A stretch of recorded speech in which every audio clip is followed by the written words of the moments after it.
Welcome to the Operation Move podcast. My name is Zoe, and this week I thought that we'd talk a little bit about burnout. And in my case, not related to running, but in your case, it might be, because it's a pretty easy thing to slip into, and it's pretty difficult to see when you're in it.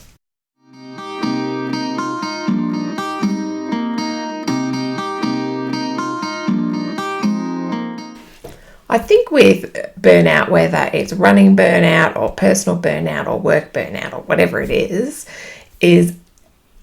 it's very difficult to see until it's in your rearview mirror.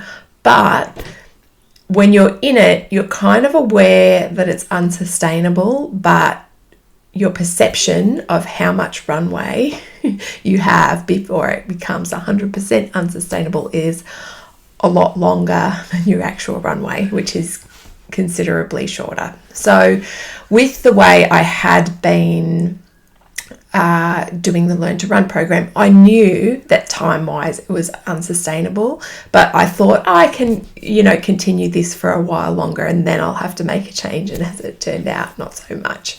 And I think that oftentimes other things, so with burnout, you'll often have a bit of a delayed reaction to that. So even though that changed quite quickly, and for the first month, it was okay, this is a weight off my shoulders with, having a lightened workload and, everything like that.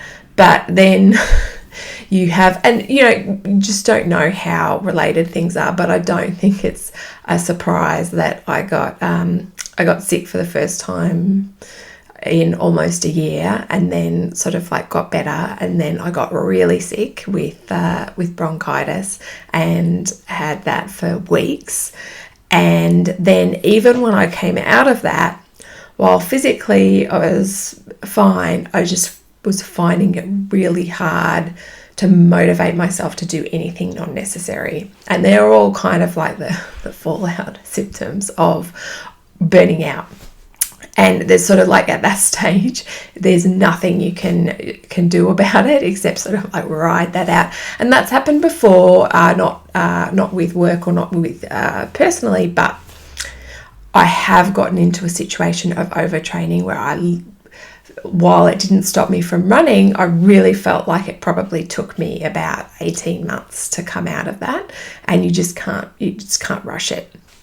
I think it can also be hard to recognize too with having kids is that you're kind of used to operating on zero sleep, and you're kind of used to not consulting how you feel about doing things, whether it's sort of getting them ready for school or making dinner or doing any of the making costumes, projects in book week. There are so many things that, as awesome as having kids are, and the awesome things far outweigh all of those other things, but those other things are there, and you're used to just switching it off and not thinking about it, because it doesn't matter how you feel about it.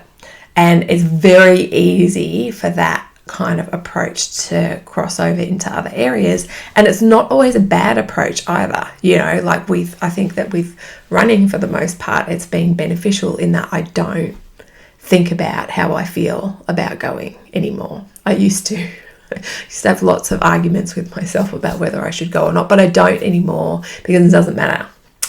And while that is good in some ways in terms of creating habit and being consistent and all of that sort of stuff, it can also disconnect you a bit from what is reasonably sustainable in terms of, I wouldn't necessarily say having a balance, because I don't think anything is ever really balanced.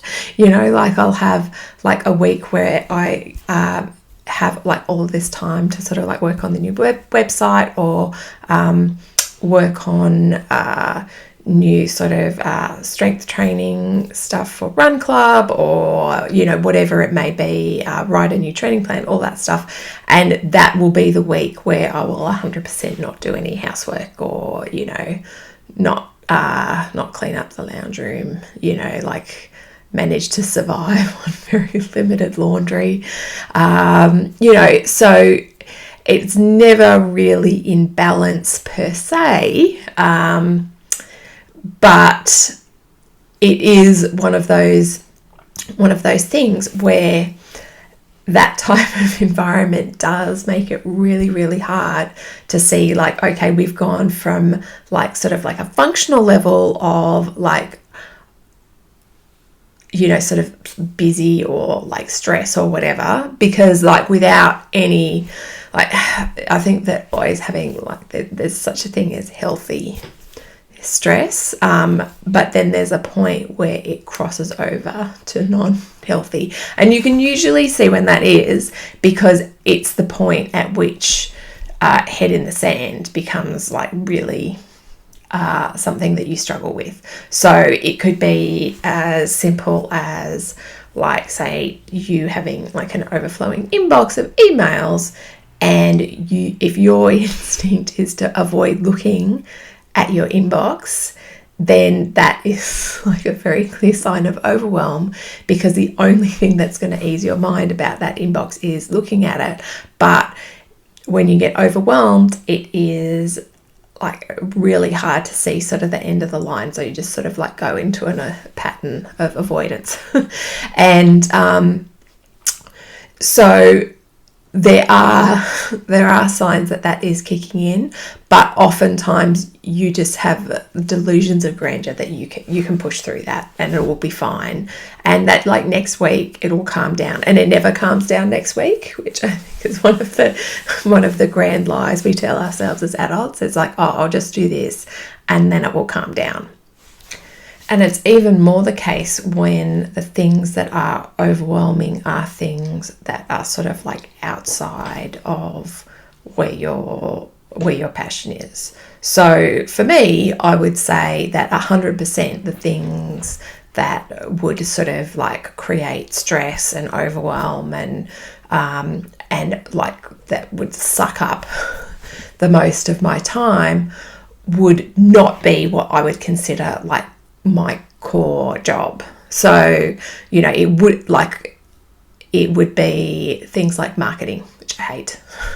Necessary evil, but I don't like it. I don't enjoy doing it. And, you know, like just everything related to advertising or dealing with the sort of like the Facebook advertising machine. It's just like it's away from what I'm supposed to be doing. So, you know, like I'm always going to love programming. I'm always going to love creating new training plans. I'm always going to love like writing about running, talking about running. I'm always going to love coaching people and talking to people about where they're at and really individually focusing on people and all of that sort of stuff. So that never changes, but under the old sort of structure, a lot of my time was not being spent on that. And so that also creates a lot of like where that kind of burnout can come from, because like essentially if I'm spending time on something that I'm really invested in and I believe in and I'm passionate about, that's not going to burn me out. That's going to be a fun time for me. But a lot of the sort of administrative load of some of those other things is less of a fun time. And you know, you do it so that you get to do the other stuff, but if that gets out of whack, then it can be a pretty sort of negative place to be in. Anyway, I was lucky because my burnout coincided with my mum and my aunt taking the kids down to Sydney during the school holidays for a week. I was still sick, so I was still sort of recovering and not doing a whole lot. A lot of people ask me, they're like, oh, what did you do while they were away? And I'm like, literally nothing. Like beyond doing coaching stuff and whatever else, like nothing. Like, and purposefully not doing anything. Because it's you just got to ride that wave. And then even after that, I found it really hard to do anything that was outside of coaching and hanging out with the kids, and I just went with that. It was like, okay, you know, and I think that is a big part of like getting to the other side, is just accepting that that's where you're at and not really attempting to push back on that, because that's what you've just done to get yourself into this sort of hole in the first place. So it does take a lot of patience, and I think that a lot of it is just looking at, okay, like obviously with anything there are going to be necessities that have to be done, but beyond that, just being really really relaxed about everything else, because it does take time for sort of like for everything to reset and for your brain to calm down, body to calm down, for you to, and it can be frustrating in that period of time to feel like, oh, you know, like I should be doing this or I should be doing that, but you just gotta block that out, and know that if you give yourself space, like all of that stuff will come back, but just not right now.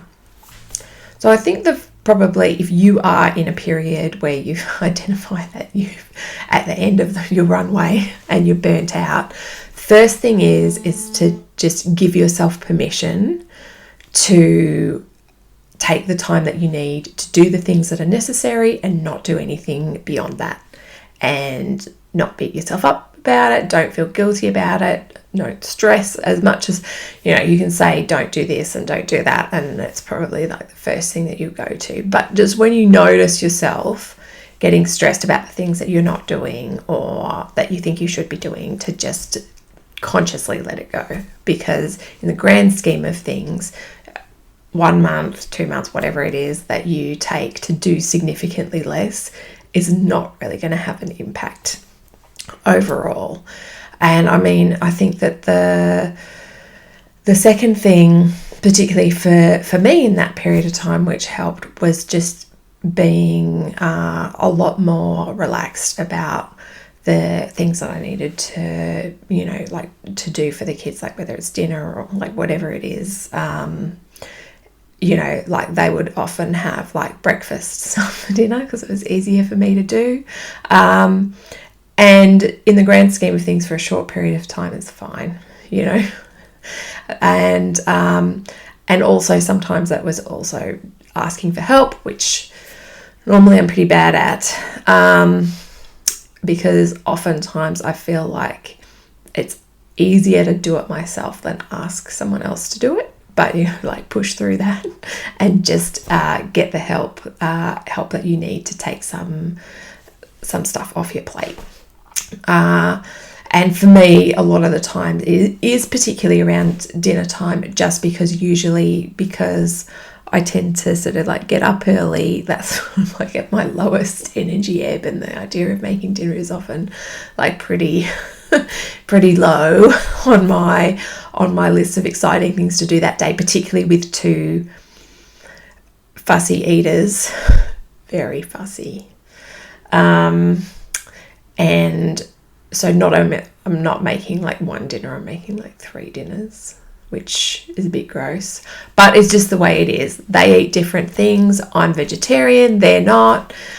So, you know, when I'm having periods where I'm sort of like have been struggling or just need to find ways to do less, it has just been about keeping it really simple. Like, and so they might have, you know, like porridge and banana for dinner, or they might have, you know, eggs or whatever it is, baked beans, and just not even worrying about that too much, which would be my tendency, is to kind of do that but then feel guilty about it. So, you know, just letting go some of that and knowing that in the grand scheme of things, the few months that I need to take to do less is not going to have a big impact on them, and it's not going to have a big impact on things overall. And finally, it's probably like the hardest one, just in terms of getting it, but sleep as much as possible. Usually, if you have any kind of like significant burnout, you are going to have some serious amount of sleep debt. and it's 100% more important than if you're sort of worried about like sleeping in terms of like missing out on like maybe running time or gymming time. It's still more important than that. So I had like a good like 1 to 2 weeks, I think, where I was sleeping about 12 hours a night, and generally I extremely dislike running not first thing in the morning, but just thinking, okay, it's more important that I sleep in and just deal with that later. And so yeah, just sleeping as much as you possibly can. And it is hard, you know, like with, particularly if you have young kids who are less keen on sleeping than maybe you are. But it's just about doing what you can do. Like, there's no point stressing out because you can't get enough sleep. But if you have the opportunity to sleep and try and catch up on some of those sleep, like all of that emotional processing in your brain all happens while you're sleeping. All of your sort of like, all of your learning happens while you're sleeping. All of like, essentially like all of your fitness adaptations happen while you're sleeping. So if it's not like, there's a reason why sleep is such a big deal for, you know, like people who are competitive in their sport. And it's because if they don't sleep, it doesn't happen. And it's one of those things that people view it as passive, and so sort of like think of it as not as important, but it's more important than everything else. And so that is like, if there's anything that's going to sort of like, anything that's going to speed up that process, it's sleeping. So those would be the things that I would focus on, and just being very, very gentle with yourself during that time, because the reality is, and I know for me, I got there by not being gentle with myself at all, and just, you know, just sort of like push through, and you just do what needs to be done, and, you know, everything like that. And at a certain point, you kind of got to go the other way.